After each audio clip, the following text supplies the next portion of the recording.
L'Afrique n'est plus à vendre, elle est à bâtir. Pendant que certains demandent le silence à Nairobi, nous demandons le respect. Est-ce un nouveau départ ou une énième messe diplomatique pour piller nos ressources? Bienvenue dans Rise Africa, l'info sans complaisance.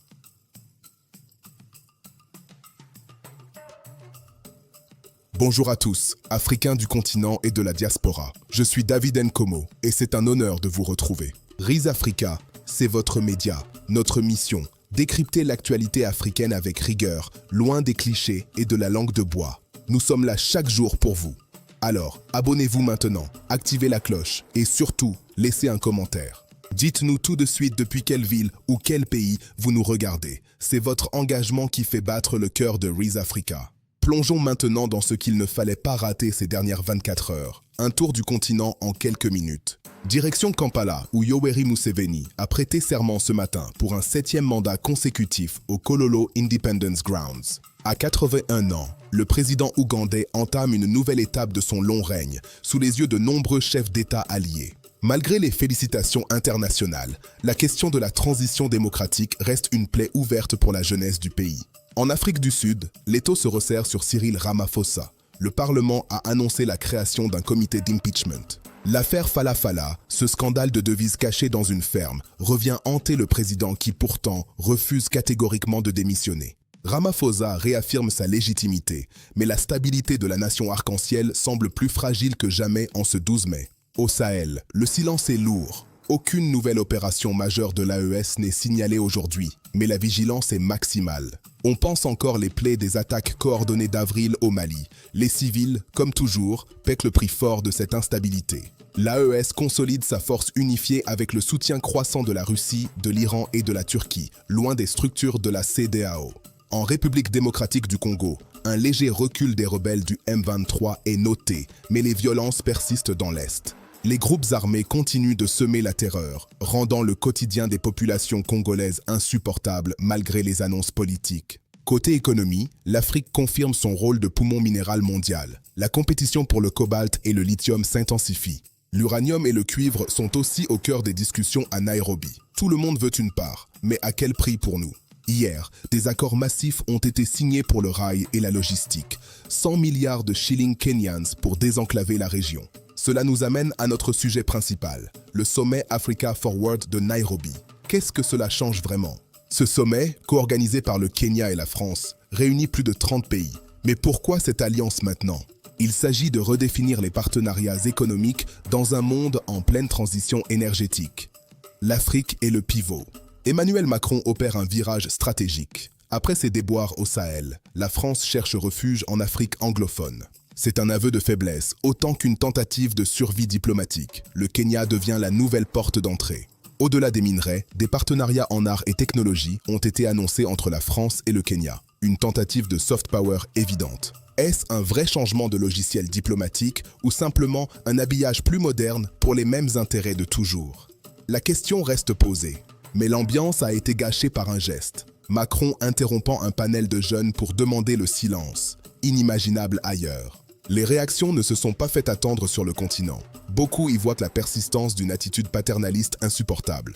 Remarquez aussi qui n'est pas là. Les dirigeants de l'Alliance des États du Sahel. Ils boudent Nairobi. Et ce n'est pas un hasard. L'AES refuse de participer à ce qu'elle considère comme une mise en scène occidentale. Elle préfère tracer sa propre voie souveraine. Derrière les discours sur la paix, l'enjeu réel est souterrain. Le cobalt, le cuivre, l'uranium. Sans l'Afrique, pas de voitures électriques. La grande question du sommet est la valeur ajoutée locale. Allons-nous enfin transformer nos richesses chez nous? Le sommet d'Africa Forward se veut le champion de l'industrialisation verte. C'est le rêve vendu aux investisseurs. Des initiatives comme le Digital Energy Challenge sont lancées pour soutenir nos jeunes pousses dans le secteur. Regardez le dynamisme de nos startups.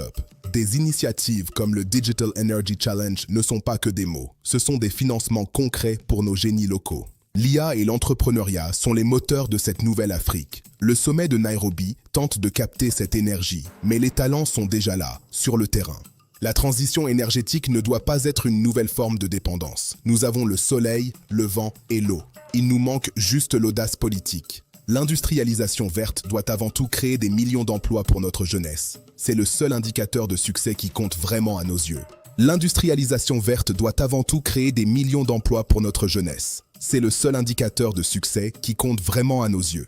N'oublions pas l'influence des BRICS. L'Afrique du Sud, membre influent, observe ce sommet de Nairobi avec une stratégie bien précise, équilibrer les puissances. L'Afrique ne veut plus choisir son camp, elle veut être son propre camp. Et Nairobi est un test pour voir si nous sommes capables de cette unité. Soyons honnêtes, combien de sommets de ce genre avons-nous vus? Combien de déclarations de Nairobi finiront dans des tiroirs? Le problème reste le même. Nous signons des accords, mais les transferts de technologies réelles sont quasi inexistants. Pour vous, entrepreneurs, ce sommet offre des opportunités de financement, mais attention aux conditions cachées. Pour vous, entrepreneurs, ce sommet offre des opportunités de financement, mais attention aux conditions cachées. Le programme Raise Africa 2026 est une chance. Saisissez-la, mais ne vendez pas votre âme aux capitaux étrangers. Nous assistons à une recomposition historique. La France pivote à l'Est, tandis que le Sahel s'isole ou s'allie ailleurs. La souveraineté de l'AES est un défi à l'ordre ancien. Nairobi tente de proposer une alternative, mais est-elle crédible? Où est l'Union africaine? Où est la CEDEAO dans ces discussions bilatérales massives? Leur silence aujourd'hui est assourdissant et inquiétant. Sans un leadership continental fort, chaque pays africain négociera dans son coin, affaibli face à des géants comme l'Union européenne ou la Chine. La vraie question est, pourquoi Nairobi n'a pas invité les dirigeants de l'AES pour un vrai dialogue panafricain? L'exclusion n'a jamais résolu les conflits. Ce sommet semble plus préoccupé par les minerais que par la paix au Sahel. Mon avis est tranché.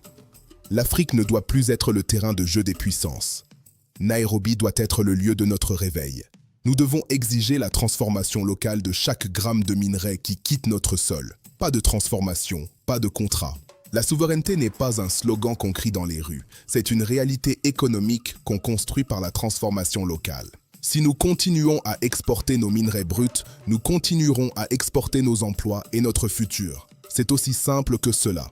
On attend l'adoption de la déclaration de Nairobi. Elle sera belle sur le papier, pleine de mots comme partenariat et futur. Mais qui vérifiera l'application? Nous, à Raise Africa, nous suivrons chaque promesse, mois après mois. Nous ne lâcherons rien. La stabilité de géants comme l'Afrique du Sud et l'Ouganda est scrutée. Si ces piliers tremblent, tout le sommet perd de son sens. Les défis démocratiques sont les grands oubliés des plénières. On préfère parler de tech que de droits de l'homme. Pendant qu'on signe des chèques à Nairobi, on oublie les rapports de l'ONU sur les droits humains au Mali et les souffrances des civils en RDC. Il n'y aura pas de transition énergétique durable sur des sols ensanglantés par les conflits que nous ignorons pour le profit. La paix est le premier des minerais.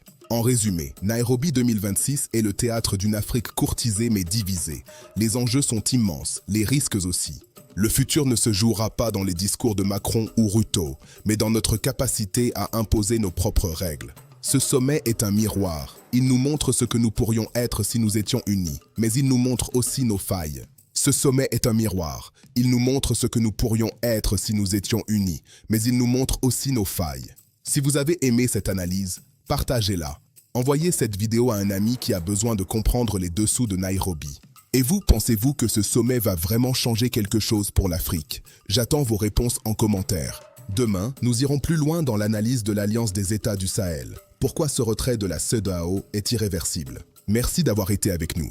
C'était David Nkomo pour Raise Africa. Prenez soin de vous et de notre Afrique. À demain.